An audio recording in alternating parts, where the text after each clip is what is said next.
Hi friends, അസ്സലാമലൈക്കും. ഇന്ന് ഞാൻ വന്നിട്ടുള്ളത് ഒരു ചിക്കൻ കുഴിമന്തിയുടെ റെസിപ്പി ആയിട്ടാണ്. അപ്പോൾ ഇത് തയ്യാറാക്കാനായിട്ട് റേഷൻ കടയിൽ നിന്നൊക്കെ വാങ്ങിക്കാറില്ലേ പുഴുങ്ങലരി, അതാണ് എടുത്തിട്ടുള്ളത്. പിന്നെ ഇതിലേക്ക് നമ്മൾ പുറത്തുനിന്നും വാങ്ങിക്കുന്ന മന്തി മസാല ഒന്നും തന്നെ ആഡ് ചെയ്യുന്നില്ല കേട്ടോ. അപ്പോൾ കുറച്ച് മസാല മാത്രം ഉപയോഗിച്ചിട്ടുള്ള ഒരു കുഴിമന്തിയാണ്. അപ്പോൾ ഞാനിവിടെ എടുക്കാൻ പോകുന്നത് 2 കിലോ അരിയും അതിലേക്കുള്ള സാധനങ്ങളുമാണ്. നിങ്ങൾക്ക് 1 കിലോ മതിയെങ്കിൽ ഇതിൻ്റെ പകുതി എടുത്താൽ മതിയാവും. അപ്പോൾ പുഴുങ്ങലരി 2 കിലോന് എടുത്തിട്ടുണ്ട്.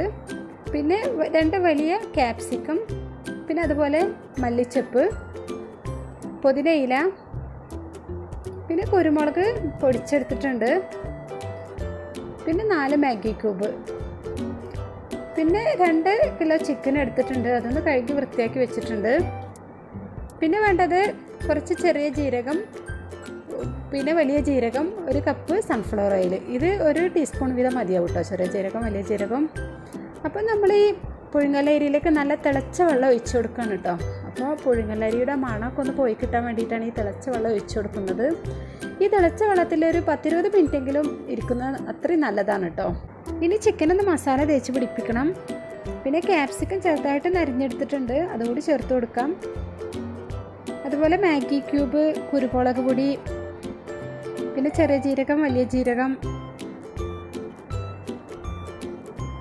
പിന്നെ മല്ലിച്ചപ്പ്, പുതിനയില അരിഞ്ഞെടുത്തത്, പിന്നെ സൺഫ്ലവർ ഓയിൽ, പിന്നെ 1 നുള്ള് കളർ ഞാൻ ചേർത്ത് കൊടുക്കുന്നുണ്ട്. ഇപ്പോൾ നമ്മൾ പുറത്തുനിന്നൊക്കെ വാങ്ങിക്കുമ്പോൾ ചിക്കൻ നല്ല കളറായിട്ടാണല്ലോ കിട്ടുന്നത്. നിങ്ങൾക്ക് ആവശ്യമുണ്ടെങ്കിൽ മാത്രം ചേർത്ത് കൊടുത്താൽ മതി. ഞാനൊരു കാണുമ്പോൾ ഒരു ഭംഗി കിട്ടാൻ വേണ്ടിയിട്ടാണ് കേട്ടോ ചേർത്ത് കൊടുക്കുന്നത്. ഇതൊക്കെ ചേർത്ത് നന്നായിട്ടൊന്ന് കുഴച്ചെടുക്കുക. മാഗി ക്യൂബ് എടുത്ത് കയ്യിലിട്ട് നന്നായിട്ടൊന്ന് ഞെരടി എടുക്കണം കേട്ടോ, അല്ലെങ്കിൽ ആ മാഗി ക്യൂബ് അങ്ങനെ തന്നെ അതിൽ കിടക്കും. ഇനി ഒരു 10 മിനിറ്റ് റെസ്റ്റ് ചെയ്യാനായിട്ട് വെക്കാം. അപ്പോൾ നേരത്തെ വെള്ളത്തിലിട്ട് കുതിർത്തിയ അരി ഒന്ന് വാർത്തെടുത്തിട്ടുണ്ട്. ഇനി നമുക്ക് ഇതൊന്ന് വേവിച്ചെടുക്കണം. അപ്പോൾ വിറകടുപ്പിലാണ് കേട്ടോ ഞാൻ കുഴിമന്തി റെഡിയാക്കുന്നത്. അപ്പോൾ വെള്ളം തിളച്ച് വന്നിട്ടുണ്ട്, അതിലേക്ക് ആവശ്യമായ ഉപ്പ് ചേർത്ത് കൊടുക്കണം. അപ്പോൾ ഉപ്പിൻ്റെ കൂടെ തന്നെ നമുക്ക് വേണമെന്നുണ്ടെങ്കിൽ കറുവാപ്പട്ടിയും അതുപോലെ 2-3 ഏലക്കായും കൂടി ചേർത്ത് കൊടുക്കാം കേട്ടോ. ഞാനത് കാണിക്കാനായിട്ട് വിട്ടുപോയി. അപ്പോൾ നമ്മൾ അരി ഇട്ടിട്ടുണ്ട്, അത് വേകുമ്പോഴേക്കും നമുക്ക് ചിക്കൻ ഒന്ന് പതുക്കെ വേവിച്ചെടുക്കണം. അപ്പം ഞാനിത് ഗ്യാസ് മേലാണ് കേട്ടോ ചെയ്തെടുക്കുന്നത്. ഒരു ചെമ്പ് വെച്ച് അതിലേക്ക് ചിക്കൻ ഇട്ടെടുത്തൊന്ന് മൂടി വെച്ചിട്ടുണ്ട്. ജസ്റ്റ് ഒന്ന് വെന്ത് കിട്ടിയാൽ മതി കേട്ടോ, ഒരു ഹാഫ് വേവ് ആയാൽ മതി. ഇടയ്ക്കൊന്ന് ഇളക്കി കൊടുക്കണം.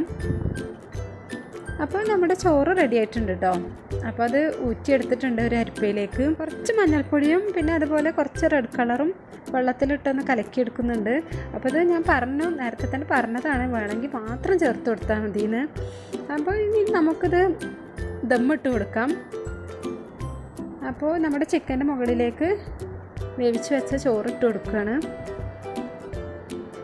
അപ്പോൾ നമ്മൾ നേരത്തെ കലക്കി വെച്ച കളർ കൂടി ഒഴിച്ച് കൊടുക്കുക കേട്ടോ, മഞ്ഞ കളറും ചുവപ്പ് കളറും. അപ്പോൾ ഇതിങ്ങനെ 2-3 കളറായിട്ട് കാണുമ്പോഴാണ് മന്തി ഇങ്ങനെ നല്ല ഭംഗിയിലുണ്ടാവുക. അതിന് വേണ്ടിയിട്ടാണ് കേട്ടോ ഇത് ചേർത്ത് കൊടുക്കുന്നത്.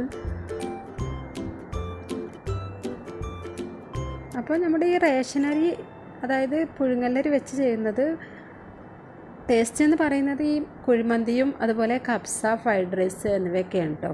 ഞാനിതുപോലെ ഒന്ന് നെയ്ച്ചോറൊന്ന് പരീക്ഷിച്ച് നോക്കി. അപ്പോൾ നെയ്ച്ചോറ് എനിക്ക് അത്രയ്ക്ക് കണ്ട് ഇഷ്ടമായില്ല, പക്ഷെ എനിക്ക് നല്ല ഇഷ്ടമായതാണ് കേട്ടോ ഈ കുഴിമന്തിയും അതുപോലെ കബ്സയൊക്കെ. കബ്സ ഞാൻ മുമ്പ് തന്നെ അപ്ലോഡ് ചെയ്തിട്ടുണ്ട് കേട്ടോ. അപ്പോൾ ഇനി കുഴിമന്തിയും കൂടി ഒന്ന് ഇടാമെന്ന് വിചാരിച്ചു.